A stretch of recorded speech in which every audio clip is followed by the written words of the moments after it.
आज की क्लास में आप सभी का स्वागत है।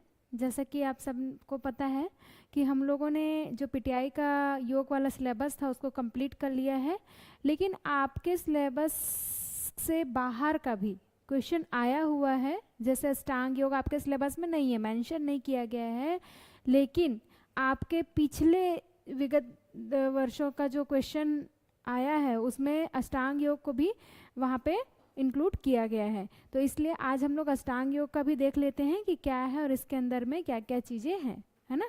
तो इसको भी हम लोग जान लेते हैं ताकि आपको क्वेश्चन सॉल्व करने में इजी हो जाए। 2 से 3 क्वेश्चन उसके आए थे, आप लोगों ने देखा होगा, है ना। तो 2 से 3 क्वेश्चन, कम से कम 2 से 3 ऐसे क्वेश्चन हैं जो अष्टांग योग को से रिलेटेड थे। तो आज उसको हम देखते हैं कि अष्टांग योग क्या है। मैंने आप लोगों से पहले भी डिस्कशन किया था जब हम लोगों ने सूत्रकाल पढ़ा था उस टाइम पे कि महर्षि पतंजलि ने पतंजलि योग सूत्र लिखा है जिसमें अष्टांग योग बताया है ना। है क्या ये, पहले ये जानते हैं, ठीक है। देखिए, किसी भी मार्ग में आगे बढ़ने के लिए, किसी भी लक्ष्य को पाने के लिए एक साधन होता है ना। हमको यहाँ से मान लो हमको जाना, मुंबई जाना है, तो मुंबई जाने के लिए अलग अलग साधन होता है ना। आप बाई बस जा सकते हैं, फ्लाइट जा सकते हैं, ट्रेन जा सकते हैं। तो ऐसे ही हम लोगों ने जब योग का पूरा क्या पढ़ा था, टाइप्स पढ़ा था, हठ योग, ज्ञान योग, भक्ति योग, राजयोग, तो ऐसे ही जो अष्टांग योग है वो राजयोग का साधन है, राजयोग का टूल्स है जिससे मोक्ष की ओर आगे बढ़ा जा सकता है। क्वेश्चन आ सकता है कि राजयोग के अंतर्गत कौन सा ऐसा साधन लिया गया है, तो अष्टांग योग, ठीक है, महर्षि पतंजलि द्वारा दिया गया है अष्टांग योग पतंजलि योग सूत्र नामक ग्रंथ में, ठीक है। अब आगे देखते हैं, एक बुक को देख लीजिए आप, अष्टांग योग, है ना। जब हम पढ़ेंगे तो उसमें कौन सा, ये ओरिजिनल टेक्स्ट बुक है। वैसे पतंजलि योग सूत्र के बहुत सारे भाष्य, बहुत सारे टिकाएँ भी आई हुई है, लेकिन ये ओरिजिनल बुक है। देखिए, महर्षि पतंजलि कृत योग दर्शन, इसमें कुछ हिंदी व्याख्या भी है, सूत्र भी है। टोटल 195 सूत्र हैं, है ना। और टोटल कितने चैप्टर्स हैं, 4 हैं, है ना। समाधिपाद, मैंने स्टार्टिंग में भी आपसे डिस्कशन किया था। समाधिपाद, साधनपाद, विभूतिपाद और कैवल्यपाद। समाधिपाद मतलब जिसमें समाधि की चर्चा की गई, साधनपाद जिसमें टूल्स की चर्चा की गई, विभूति मतलब सिद्धियों की चर्चा की गई है, और कैवल्य का मतलब होता है मोक्ष, तो मोक्ष की ओर आगे बढ़ जाना, है ना। तो इस तरीके से 4 पादों की यहाँ पे व्याख्या की गई है इस किताब में, है ना। तो इसके अलावा इसमें क्या है, 195 टोटल सूत्र हैं। आगे देखते हैं अष्टांग योग है क्या। महर्षि पतंजलि कृत पातंजल योग दर्शन में अष्टांग योग का वर्णन किया गया है जो कि राजयोग का महत्वपूर्ण साधन है ना। अभी हमने डिस्कशन किया कि राजयोग का एक महत्वपूर्ण साधन है क्या, अष्टांग योग। कंफ्यूज मत होइएगा, क्वेश्चन अगर आता है तो आप राजयोग पे ही टिक लगाएंगे, अष्टांग योग का मतलब राजयोग, है ना। इसका वर्णन द्वितीय पाद के साधन पाद, जिसे जो पतंजलि योग सूत्र की किताब हमने अभी जो देखी है उसमें 4 चैप्टर्स हैं, तो दूसरा जो अध्याय है उसको साधन पाद के नाम से जाना जाता है, उसमें किया गया है, जिसमें 8 अंग बताया गया है। नाम से ही पता चल रहा है अष्टांग योग, है ना। नाम से ही पता चल रहा है क्या, अष्टांग योग। आज मार्कर नहीं दिख रहा है, ठीक है। तो अष्टांग योग जो है ना, तो कौन कौन से हैं, यम, नियम, आसन, प्राणायाम, प्रत्याहार, धारणा, ध्यान और समाधि, ठीक है। क्या क्या है, यम, नियम, आसन, प्राणायाम, प्रत्याहार, धारणा, ध्यान और समाधि, ये इसका सीक्वेंस है। 1 2 3 4 5 6 7 8। अगर क्वेश्चन आता है तो कंफ्यूज मत होइएगा, यम, नियम, आसन, प्राणायाम, प्रत्याहार, धारणा, ध्यान, समाधि, ये इसका सीक्वेंस है, ठीक है। आगे देखते हैं, ये देखिए महर्षि पतंजलि, अगर कोई पतंजलि यूनिवर्सिटी गए होंगे तो यहाँ पर इनकी इस तरीके से मूर्ति भी बनी हुई है। महर्षि पतंजलि को कहीं कहीं शेषनाग का अवतार भी माना जाता है, ठीक है। तो आगे देखते हैं हम लोग कि सबसे पहला जो अष्टांग योग का टाइप क्या है, यम। पहला क्या है, यम। 1 मिनट में पेन ले लेती हूँ,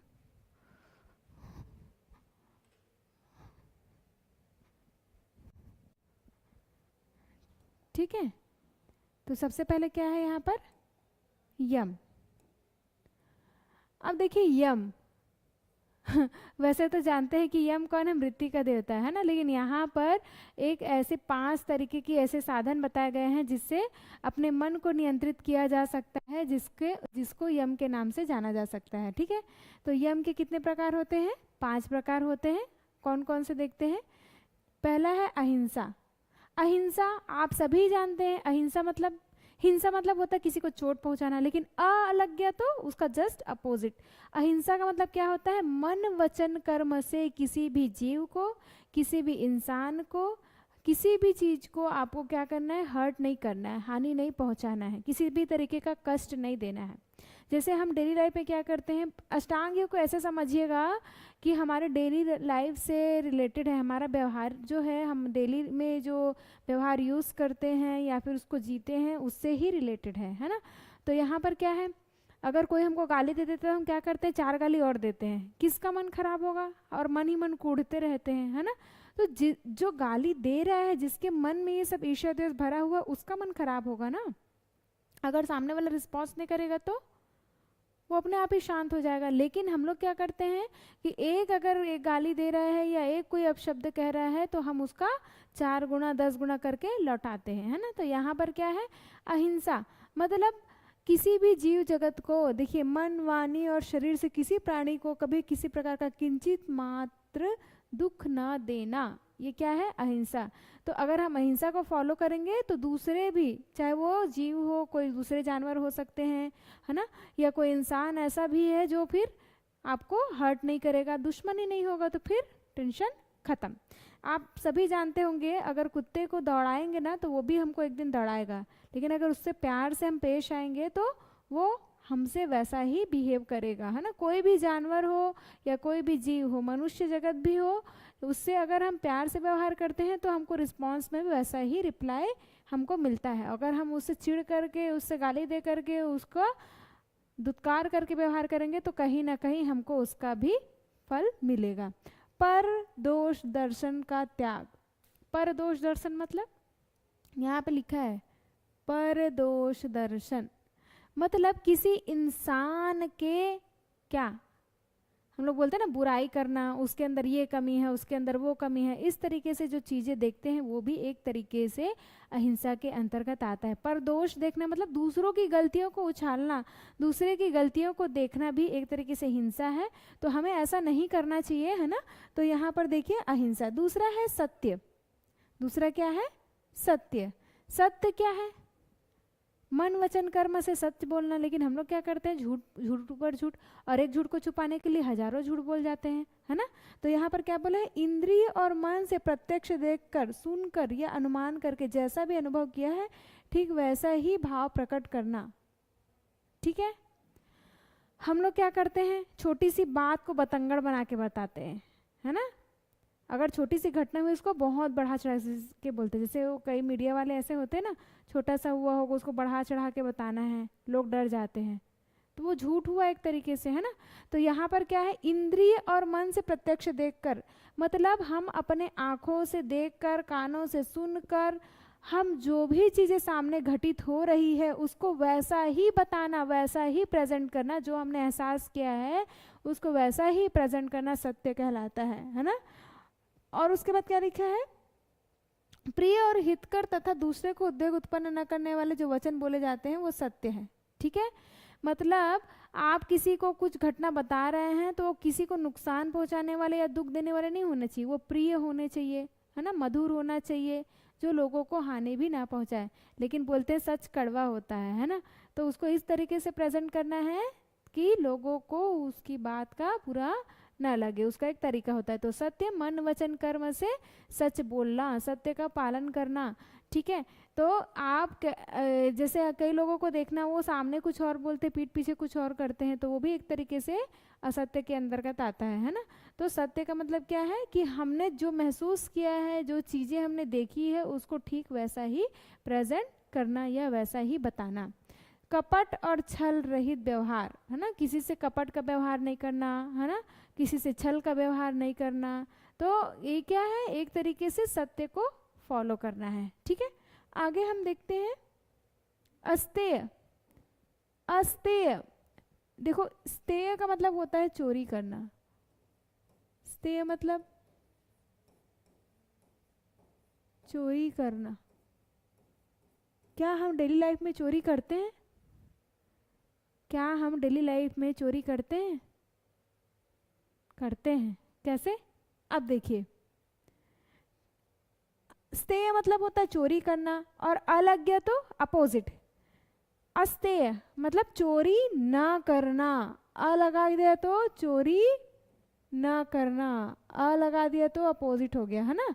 तो यहाँ पर क्या है, दूसरे के स्वत्व या सामान को छल से या अन्य किसी उपाय से अन्यायपूर्वक अपना बना लेना।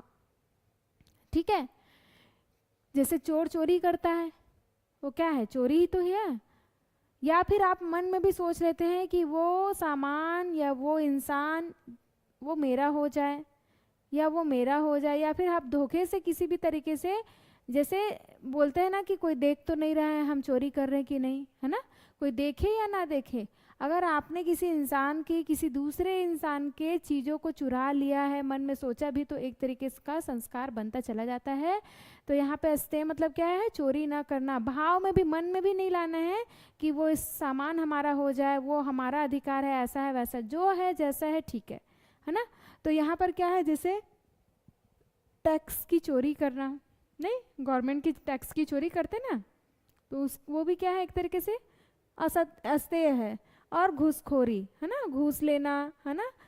आजकल देखो, पहले के ज़माने में क्या होता था कि लोग जब नौकरियां पाते थे तो ईमानदारी से मेहनत करके पाते थे। आजकल तो हर जगह घूस हो गया, बड़े से बड़े एग्ज़ाम में, बड़े से बड़े पोस्ट के लिए इतनी ज़्यादा घूसखोरी चल रही है।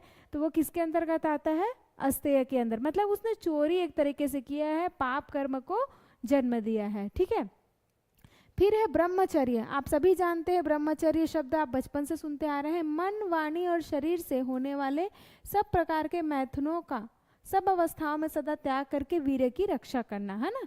जैसे मन में वासना, कामना, सेक्सुअल ऐसे थॉट्स क्रिएट होते हैं, उनको क्या करना, कंट्रोल करना, उसको रोकना, और अपने वीर्य की, शुक्र की रक्षा करना ब्रह्मचर्य कहलाता है। ठीक है, आगे देखते हैं। इसलिए काम दीपन करने वाले पदार्थों का सेवन ऐसे दृश्य, बातें, साहित्य, विचार आदि न लावे। आजकल देखिए ऐसे ऐसे वीडियोस आ गए हैं जिसको देख करके छोटे से छोटे बच्चे भी उस गलत डायरेक्शन में चले जा रहे हैं। ऐसी मतलब वहाँ पे बुक्स आ गई है ना, ऐसे ऐसे बुक्स आ गए हैं जिसको देख करके फोटोज आ गए हैं, इतने अश्लील चित्र आ गए हैं जिससे इंसानों का मन डाइवर्ट होकर के गलत डायरेक्शन में जा रहा है ना। उससे क्या होता है, हमारे शरीर की जो ऊर्जा है उसकी हानि होती है। इसके अलावा हमारे मन में नकारात्मक भाव उत्पन्न होते हैं। तो इन सब को रोकने के लिए क्या करना पड़ेगा, इन सब चीज़ों से थोड़ा दूर रहना पड़ेगा।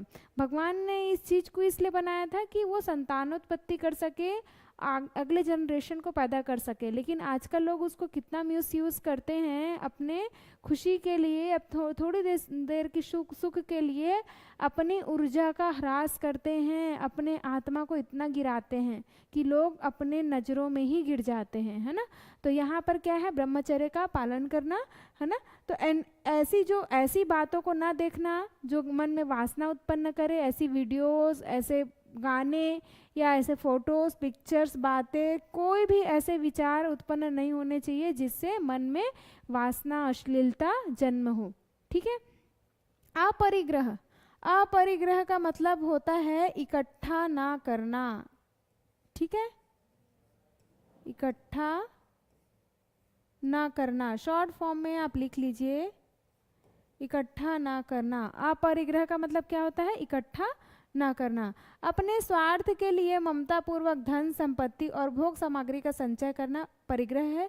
इसके अभाव का नाम अपरिग्रह है। ठीक है, मतलब आप उतना ही धन संचय करें जितने में आपकी जिंदगी चल जाए। किसी का हक मार करके, हक छीन करके घर भरते हैं ना, जैसे बड़े बड़े लोगों को, कई लोगों को देखिएगा, कई बिजनेसमैन ऐसे होते हैं, और जो पॉलिटिक्स में बहुत लोग ऐसे हैं, हर कोई ऐसा नहीं होता है, जिन लोग क्या करते हैं, किसी का हक छीन लेते हैं, गरीब को दूध काटते हैं, उनका घर छीन लेते हैं, चीज़ों को कर लेते हैं अपना घर भरने के लिए, है ना। तो उनसे क्या है, क्लेश उत्पन्न होता है। तो जीवन में उतना ही धन इकट्ठा करना जिसमें आसानी से जिंदगी कट जाए, ज़्यादा ज़्यादा ज़्यादा ज़्यादा स्टोर करके किसी की बद्दुआ नहीं लेना, है ना।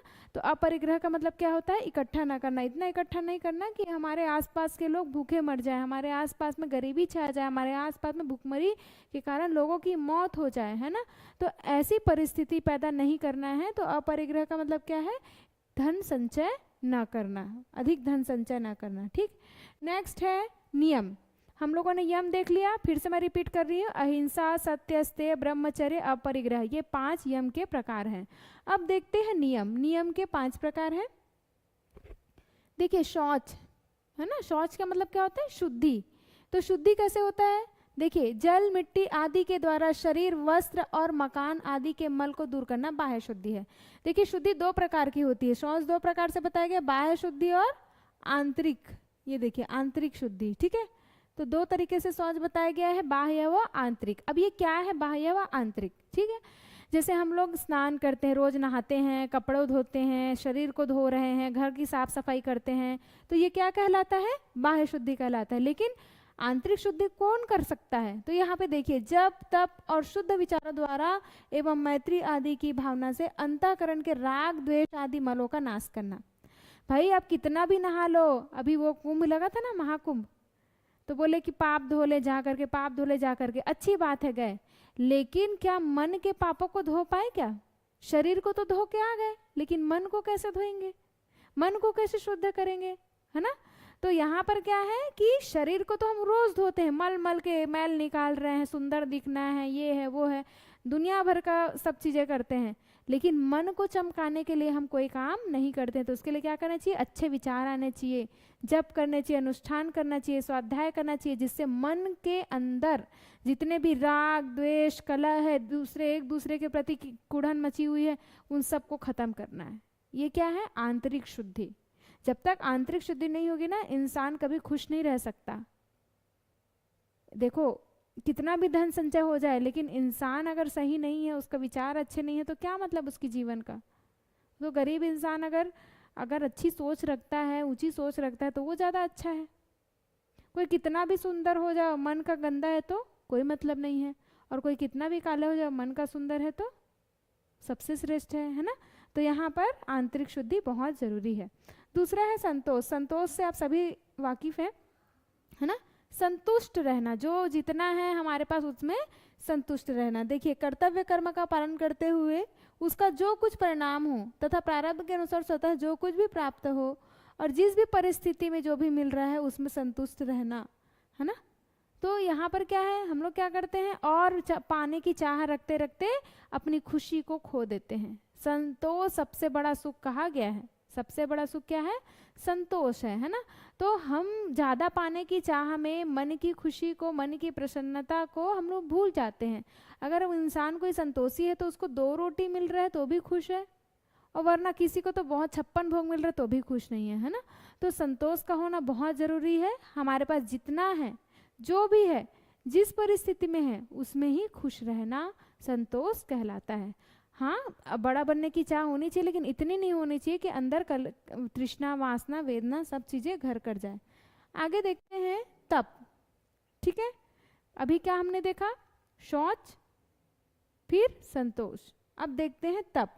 तप क्या है, अपने वर्ण, आश्रम, परिस्थिति और योग्यता अनुसार स्वधर्म का पालन करना और उसके पालन में जो भी कष्ट आए उसको सहना, ठीक है। अपने वर्ण, आश्रम और परिस्थिति के अनुसार, योग्यता अनुसार जो भी हमारे जीवन में कष्ट आ रहा है, तप का मतलब क्या होता है, कष्टों को सहना, तप करना, ठीक है। हमारे जीवन में जो भी कष्ट आता है, मान लो फाइनेंशियली प्रॉब्लम आ रही है, धूप की प्रॉब्लम है ना, सर्दी की प्रॉब्लम है, जो भी परिस्थिति आ रही है, कभी भूख लग रही है तो खाना नहीं, कुछ भी हो सकता है, वो सबके जीवन में अलग अलग संघर्ष लिखा हुआ है, तो है ना। तो उन संघर्षों को सहना, उन चीज़ों को सहना, उन दुखों को सहना क्या है, तप कहलाता है। क्यों सहना, अब देखिए, अगर कोई बहुत, एक बच्चा जो है ना, जो 18-20 साल का कोई लड़का, ऐसा बच्चा है, वो बहुत ही ऐश्वर्या में पला बढ़ा है, और मान लो कोई विपदा आ गई, कहीं फंस गया, तो क्या लड़ पाएगा? क्या नहीं लड़ पाएगा। लेकिन अगर कोई बच्चा गरीबी में पला है, उसी उम्र का बच्चा, और कोई वो बच्चा संघर्ष कर रहा है, जिंदगी भर संघर्ष करता आया बचपन से, तो उसके अंदर क्या है? सहन शक्ति आ जाती है और वो किसी भी परिस्थिति का सामना कर सकता है ना। तो यहाँ पर तप का मतलब क्या है कि आप जितना संघर्ष करेंगे, सोने को जितना तपाया जाता है उतना ही उसमें चमक पैदा होती है ना। तो यहाँ पर क्या है कि तप करने से क्या होगा? हम अपने आप को निखारेंगे, हम अपने आप के अपने व्यक्तित्व को निखार सकते हैं। तो तप नियम का तीसरा भाग है। फिर है स्वाध्याय। स्वाध्याय मतलब होता है स्वयं का अध्ययन, स्वयं को पढ़ना। कैसे? जिनसे अपने कर्तव्य अकर्तव्य का बोध हो, हम क्या कर रहे हैं, क्या नहीं कर रहे हैं, क्या सही है, क्या गलत है, उसका जिससे बोध हो उसको क्या बोलते हैं? स्वाध्याय। बोध कैसे होगा? वेद शास्त्र है ना, वेद शास्त्र, महापुरुषों के लेख आदि का पठन पाठन और भगवान के ओमकार आदि का नाम जप करना स्वाध्याय है। ठीक, वेद शास्त्रों में जो अच्छे क्वालिटीज बताए हैं, अच्छे गुण बताए गए हैं, है ना, किसी महापुरुष की जीवनी से हम लोग सीखते हैं, कोई मोटिवेशनल किताब पढ़ते हैं, तो इन सब से क्या होता है? हमारे मन में विचार उत्पन्न होते हैं कि ऐसे गुण, ऐसे क्वालिटी हमारे अंदर है कि नहीं है, और हम अपने आप को पढ़ना शुरू करते हैं। जैसे हम पढ़ते हैं तो धीरे धीरे हम अपने आप में भी चेंजेस लाते हैं, जो भी कमी रहती है ना, अच्छाई बुराई जो भी है। तो ये क्या है? स्वाध्याय क्या है? स्वयं का अध्ययन करना, कि अपने आप का बोध हो सके, अपनी अच्छाइयाँ बुराइयाँ देख करके हम उसको सुधार सके, वो स्वाध्याय कहलाता है। लास्ट है ईश्वर प्रणिधान। नियम का लास्ट क्या है? ईश्वर प्रणिधान। ईश्वर के प्रति पूर्ण समर्पण का भाव, पूरे कर्म को ईश्वर में समर्पित कर देना, पूर्ण समर्पण का भाव ईश्वर प्रणिधान कहलाता है। आगे देखते हैं आसन। पहला क्या था? यम, दूसरा नियम। ठीक है, यम के 5 प्रकार, नियम के 5 प्रकार है। ठीक है, अब है आसन। अच्छा, एक चीज और, महर्षि पतंजलि ने किसी भी प्रकार के आसन का वर्णन नहीं किया है। उनने बस क्या बोला है? स्थिर सुखमासनम। क्या बोला है? स्थिर सुखमासनम, अर्थात स्थिरता पूर्वक सुख पूर्वक बैठने का नाम आसन है। आप लेट के भी स्थिर हो सकते हैं, बैठ के हो सकते हैं, खड़े होके हो सकते हैं, उल्टा लेट के हो सकते हैं, मतलब जिस भी स्थिति में आपको सुख की प्राप्ति हो रही है, जिस भी स्थिति में आपको स्थिरता पूर्वक आप होल्ड कर रहे हैं, लंबे समय तक बैठ रहे हैं, वो आसन कहलाता है। अब जैसे बाकी हड्डियों में टाइप्स बताए ना, धनुरासन, वज्रासन, सिद्धासन, पद्मासन, इसमें ऐसा नहीं है। महर्षि पतंजलि ने बस सीधा क्या कहा है कि आप जिसमें कंफर्ट होकर के बैठ जाएं, जो भी में आप एकदम बिल्कुल रिलैक्स होकर बैठ जाए, जिस भी पोस्चर में, वो आसन कहलाता है। अब देखिए, आम मनुष्य बैठ नहीं सकता, अगर उसको लिटा भी दो ना तो करवट बदलेगा, हाथ पैर हिलाएगा, स्टेबल नहीं रह सकता, है ना। तो ये भी मुश्किल है एक तरीके से। आप बोल रहे हो कि नहीं, महर्षि पतंजलि ने तो बहुत अच्छा कहा है, कहा तो है, लेकिन क्या हम स्टेबल रह सकते हैं किसी पोज में? क्या कंटिन्यू नहीं रह सकते, है ना। तो यहाँ पर क्या है कि जहाँ भी हम लोग स्टेबल होकर के बिल्कुल एक जगह स्थिर होकर बैठ जाए, वो क्या है? आसन कहलाता है। एक क्वेश्चन आया था कि आसन के सिद्धि होने पर क्या होता है? प्रयत्न शैथिल्यता से आता है। प्रयत्न शैथिल्यता उसका आंसर है। हम लोग कल एमसीक्यूज करेंगे तब मैं बताऊंगी, है ना। मतलब आप लगातार आसन का अभ्यास करते हैं, बार बार प्रयत्न करते हैं, तो शरीर में दृढ़ता आती है ना, ऐसा उसमें कहा गया है। आगे है प्राणायाम। प्राणायाम के बारे में क्या कहा गया है? देखिए, श्वास और प्रश्वास की गति का रुक जाना प्राणायाम। आप बोलोगे अरे भैया, श्वास और प्रश्वास रुक जाए तो इंसान मर जाएगा, लेकिन ऐसा नहीं है। इसमें ऐसा बताया गया है, बहुत हाई लेवल का प्राणायाम इसमें बताया गया है। श्वास और प्रश्वास की गति का रुक जाना मतलब यहाँ पर क्या होता है कि हम जो सांस ले रहे हैं, छोड़ रहे हैं, उसको धीरे धीरे धीरे धीरे इतना स्लो कर देना, इतना स्लो कर देना कि एक टाइम पे जाने के बाद वो अपने आप ही होल्ड हो जाए, एक जगह रुक जाए, सांस लेना बंद नहीं हो जाता है, कुछ समय के लिए वो होल्ड हो जाता है। वो क्या है? प्राणायाम कहलाता है। हम अपने प्राणों को कैसे कंट्रोल कर सकते हैं, है ना। तो उस गति को कंट्रोल करने के लिए क्या कहा गया है? प्राणायाम बताया गया है। वैसे महर्षि पतंजलि ने 4 प्रकार के प्राणायाम बताए हैं, आपके सिलेबस में नहीं है, बेसिक ही जान लीजिए। श्वास और प्रश्वास की गति को विक्षेप उत्पन्न करके क्या करना? नियंत्रित करना, कंट्रोल करना, क्या कहलाता है? प्राणायाम कहलाता है। आगे है प्रत्याहार। अब देखिए, प्रत्याहार, ठीक है, प्रत्याहार क्या है? इंद्रियों का अपने विषयों के संबंध से रहित होने पर जो चित्त के स्वरूप में तदाकार हो जाना है वह प्रत्याहार है। इंद्रियों को वश में करना, स्टार्टिंग से ही हम लोग पढ़ रहे हैं क्या, इंद्रियों को वश में करना प्रत्याहार कहलाता है। अब इंद्रियों का वश में करना क्या, अपने विषयों के संबंध से रहित होने पर। इंद्रियों का विषय क्या है, आइए इसको जानते हैं। ठीक है, सबसे पहला है आंख। आंख का क्या है, देखना, देखना इसका क्या है, विषय है। फिर है नाक, नाक का विषय है सूंघना। फिर है कान, सुनना। फिर है जिह्वा, जीभ, इसका क्या है, रसना, मतलब किसी टेस्ट को लेना। फिर है त्वचा, इसका क्या है, स्पर्श। ठीक, अब देखो ये पांचों इंद्रियां हैं, पांचों इंद्रियों के सब्जेक्ट ये है, ये क्या है, सब्जेक्ट है। इंद्रियों का अपने विषयों के संबंध से रहित होने पर जो चित्त के स्वरूप में तदाकार होना, रहित मतलब हट जाना, अपने विषयों से हट जाना। आंख का क्या है, देखना। अगर आप किसी चीज को देखते हैं और आपको अच्छा लगता है, कि आपको नहीं, आपकी आंखों को अच्छा लगता है, तो आप उसको बार बार देखना चाहते हैं। रील्स, कोई वस्तु हो सकती है, कोई मूवी हो सकती है, कोई चित्र हो सकता है, कोई वीडियोस हो सकता है, कुछ भी हो सकता है ऐसा। तो देखना, आप जिस भी वस्तु को देख रहे हो वो क्या है, उसका विषय है, सब्जेक्ट बन जाता है, तो उसको वहां से हटाना। नाक का सूंघना, किसी खुशबू को सूंघना, है ना, जो हमारे लिए हानिकारक है उसको भी हम सूंघते हैं, जैसे परफ्यूम लगाते हैं या कोई ऐसा गंध लगाते हैं जो शरीर के लिए हानिकारक है। फिर क्या है, कान से सुनना, है ना, नॉइस पोल्यूशन होता है, तेज आवाज में गाने नहीं सुनना, अश्लील गाने नहीं सुनना, ये नहीं सुनना, वो नहीं सुनना, तो इन सब चीज़ों को कंट्रोल करना। फिर क्या है, जीभ, जो हमारे शरीर के लिए अच्छा नहीं है ऐसे टेस्ट को लेना, तो उससे क्या है, हटाना है अपने मन को। और फिर है त्वचा, जो स्पर्श हमारे लिए अच्छा नहीं है, शरीर के लिए, मन के लिए अच्छा नहीं है, उस स्पर्श से बचना। तो ये क्या है, ये इंद्रियां हैं और ये उसके सब्जेक्ट है, विषय है। तो इनको यहाँ से हटा करके कहाँ लगाना है, चित्त में एकाग्र करना है। ठीक है, चित्त में एकाग्र करना है, जहाँ पे संस्कार है वहाँ पर एकाग्र करना है। तो वो क्या कहलाता है, प्रत्याहार कहलाता है।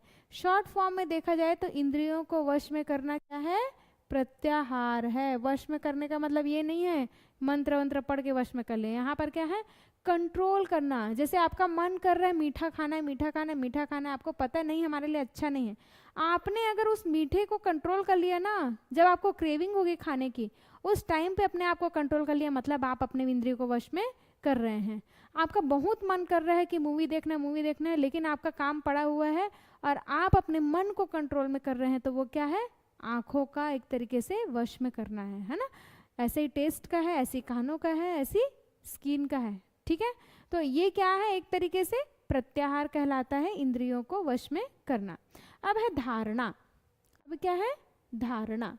अच्छा, प्राणायाम किसका द्वार है पता है, धारणा का द्वार है। ठीक है, प्राणायाम का फल बताया गया था, धारणा के लिए वो क्या है, प्रवेश द्वार बताया गया प्राणायाम को। ये क्वेश्चन आया था। ठीक है, मैं एमसीक्यूज में बता दूंगी कि धारणा क्या है, प्राणायाम क्या है, धारणा के लिए प्रवेश द्वार का काम करता है। अब है धारणा, मतलब धारण करना। धारणा मतलब क्या होता है, धारण करना, धारण करना। ठीक है, किसी, अच्छा, महर्षि पतंजलि ने क्या बोला, देश बंध चित्त से धारणा, किसी एक देश में चित्त को ठहराना धारणा कहलाता है। देश मतलब क्षेत्र, वस्तु हो सकती है, कोई वस्तु हो सकता है, कुछ भी हो सकता है, या कोई लक्ष्य हो सकता है। ठीक है, यहाँ पर देश का मतलब क्या है, किसी एक क्षेत्र, वो वस्तु भी हो सकता है, लक्ष्य हो सकता है, एक बिंदु हो सकता है, कुछ भी हो सकता है। तो किसी एक देश में चित्त को ठहराना क्या है, धारणा कहलाता है। जैसे आपके सामने में एक कोई पॉइंट बना दिया जाए, ये बिंदु बना दिया जाए, ऐसे ये बिंदु बना दिया जाए। अब ये क्या हो गया, एक क्षेत्र हो गया, एक देश हो गया। अब बोलेंगे एक टक इसको ध्यान से देखते जाओ, एक टक ध्यान से देखते जाओ, तो वो क्या है, धारणा। मतलब आपको एकाग्र होकर के उसी में ही अपने चित्त को ठहराना है। तो किसी भी एक क्षेत्र में, किसी भी वस्तु में, किसी भी लक्ष्य में अपने चित्त को ठहराना, एक टक इसमें एकाग्र रहना धारणा कहलाता है। ठीक है, अब देखते हैं ध्यान क्या है। ध्यान सभी करते हैं आजकल, है ना, लेकिन एक्चुअल में ध्यान है क्या चीज, उसको देखते हैं। जो धारणा किया है ना, जिसको धारण किया है, उसी में वृत्ति का एक तार चलना ध्यान कहलाता है। अब जैसे हम लोग रोज बोलते हैं, हम लोग तो मेडिटेशन करते हैं, है ना, हम लोग रोज ध्यान करते हैं, है ना। Good evening Janaki. ठीक है, तो रोज हम लोग जो बोलते हैं ना मेडिटेशन करते हैं, लेकिन एक्चुअल में हम मेडिटेशन नहीं करते, हम सिर्फ धारणा की प्रोसेस करते हैं। ध्यान क्या होता है, जब आप उसमें लगातार खोए रहते हैं। जैसे आपने आंख बंद किया, मान लो आपको सन मेडिटेशन करा रहे हैं, ठीक है, सूर्य का ध्यान करा रहे हैं, हमने बोला आंख बंद करो, सूर्य का ध्यान करो, सूर्य को देखो, ऐसा करो वैसा करो। आपने कुछ पल तो देखा, मुश्किल से 30 सेकेंड 45 सेकेंड देखा, फिर क्या होता है, मन इधर उधर भागना शुरू कर देता है। मुझे ऑफिस जाना है, मेरा ये काम छूटा है, मेरे को ऐसा करना है, मेरे को वैसा करना है। वो सारे थॉट्स तभी क्रिएट होते हैं जब आप ध्यान में बैठते हैं, तो वो ध्यान नहीं कहलाता है। वहां पर सिर्फ आपने धारण किया है, किसी को एक टक तो एकाग्र तो कर लिया है, लेकिन एक तार आप उस लय में नहीं बह रहे हैं। जैसे घी की धार छोड़ते हैं ना, शहद या घी, वो कैसे एक बिना टूटे वो धार में नहीं गिरता है ना। वैसे ही हमारे मन को, हमारे विचारों को किस में लगाना, जिसको हमने लक्ष्य बनाया है उसमें लगातार लगे रहना क्या कहलाता है, ध्यान कहलाता है। अब खुद सोच के देखिए कि हम लोग ध्यान करते हैं कि धारणा करते हैं, है ना। तो आम इंसान, एक जो आम इंसान है जो डेली रूटीन में ये सब लाइफ जी रहा है, तो वो सिर्फ धारणा नहीं कर सकता है, ध्यान बहुत हाई स्टेज है, बहुत हाई लेवल का स्टेज है। उसके लिए क्या करना पड़ेगा, लगातार एक तत्व अभ्यास करना पड़ेगा, लगातार आपको उसका प्रैक्टिस करना पड़ेगा, तब जा करके होगा, है ना। तो ध्यान का मतलब क्या है कि आपने जो लक्ष्य डिसाइड किया है, जो टारगेट डिसाइड किया है, उसमें बिना रुके, बिना किसी दूसरे विचार के आए, उसी में लगा रहना, उसी में मग्न रहना ध्यान की अवस्था है। ठीक है, आगे हम लोग देखते हैं समाधि क्या है। लास्ट, समाधि, सम प्लस आधि, सम प्लस आधि। आधि का मतलब होता है मानसिक स्थिति, और सम जहां पर हमारा मन समान अवस्था में आ जाए, कहीं पर कोई क्लेश, कहीं पर कोई द्वेष ना हो, है ना। तो इसमें क्या होता है समाधि की अवस्था में, तदेवार्थ मात्र निर्भासम स्वरूप शून्यमिव समाधि, ये महर्षि पतंजलि ने कहा है। तो केवल ध्येय मात्र की ही प्रतीति होती है और चित्त का निज स्वरूप शून्य हो जाता है, वह समाधि की अवस्था है। ध्येय, और ध्येय का मतलब क्या होता है, लक्ष्य। आपने किसी को लक्ष्य बनाया, किसी को टारगेट बनाया, वो आपके इष्ट देव हो सकते हैं, कोई वस्तु, कोई बिंदु, कुछ भी हो सकता है। आपको सिर्फ क्या दिखाई देगा, लक्ष्य। आप अपने आप को भी जहां भूल जाते हैं, वो समाधि की अवस्था है। जैसे आप लोगों ने कई मूवीज ऐसे देखी होगी जिसमें भक्त और भगवान वाला सीन दिखाते हैं, तो उसमें क्या होता है कि भक्त इतना खो जाता है कि उसके शरीर के ऊपर से सांप, बिच्छू, कुछ भी हो जाए, कोई उसको मारने की कोशिश करे, कुछ भी करे, उसको कोई फर्क नहीं पड़ता है। सिर्फ वो किस में खोया रहता है, अपने लक्ष्य, अपने उस इष्ट देव में, उस टारगेट में खोया रहता है ना। तो वो कौन सी अवस्था है, समाधि की अवस्था है। और उसके बाद फिर मोक्ष मिलता है। समाधि के बाद क्या मिलता है, मोक्ष मिलता है। तो योग का अंतिम लक्ष्य क्या है, मोक्ष है। ठीक है, तो ये क्या है, एक तरीके से अष्टांग योग कंप्लीट होता है। फिर से मैं बोल रही हूँ, यम, नियम, आसन, प्राणायाम, प्रत्याहार, धारणा, ध्यान और समाधि, ये अष्टांग योग कहे गए हैं, जिसमें 8 अंगों की चर्चा की गई है। महर्षि पतंजलि ने इसको दिया है, और इसमें से कुछ क्वेश्चन आपके आ सकते हैं। तो इसको बिल्कुल पढ़ लीजिएगा, है ना। ये भी इम्पॉर्टेंट है क्योंकि पिछले बार जो क्वेश्चंस आए थे आउट ऑफ सिलेबस, है ना, तो उसको ध्यान में रखते हुए आप इसको ज़रूर से ज़रूर पढ़िएगा। तो यहाँ पर देखिए आप लोगों का कोर्स उसी दिन सैटरडे को ही कंप्लीट हो गया था और आज हमारा अष्टांग योग भी कंप्लीट हो गया है। बहुत शॉर्ट में पढ़ा है, वैसे देखा जाए तो हर एक जो टॉपिक है आपके अष्टांग योग के उसका एक एक सूत्र भी दिया है, इसका फल भी दिया है ना। तो आपके सिलेबस में नहीं है तो बेसिक जानकारी के लिए हमने जो जितना देखा उतना आपको पता होना चाहिए। और हम कल और परसों ये 2 दिन, अब हमारा कोर्स पूरा कंप्लीट हो चुका है योग का, है ना। अष्टांग योग भी एक्स्ट्रा पढ़ लिया हमने। अब हमको कल और परसों ये 2 दिन MCQ सॉल्व करने हैं। मैं आप सभी से रिक्वेस्ट करती हूँ कि आप यहाँ पर कमेंट जरूर करिएगा, फटाफट नोटबुक खोल करके बैठिएगा, सारे क्वेश्चन के जवाब आपको देने हैं। तो कल और परसों हम 2 दिन पूरे आपका जो योग का सिलेबस है PTI टीचर का, उसमें हम लोग पूरा का पूरा MCQ सॉल्व करने वाले हैं। आप लोग भी रिप्लाई करेंगे तो मुझे भी अच्छा लगेगा कि आप लोग पढ़ रहे हैं, आपको क्लास समझ में आ रहा है ना। तो कोशिश करिए जल्द से जल्द आप कल ज्वाइन होइए 3:30 पे, और 3:30 बजे क्लास शुरू हो जाएगी। तो आप जल्दी से जल्दी उसको ज्वाइन करिएगा और खुद का दिमाग लगाइए। वैसे तो आंसर हम बता ही देंगे, लेकिन एक होता है ना क्वेश्चन की हाँ थोड़ा सा सस्पेंस होना चाहिए ना चीज़ों को लेकर के। तो आंसर तो यहाँ से मिल ही जाएगा आपको, है ना। लेकिन आप ज़रूर से ज़रूर कल जुड़िए और रिप्लाई करिए क्लास का, ताकि आपको ज़्यादा से ज़्यादा नॉलेज मिल सके। आज के लिए बस इतना ही। Thank you.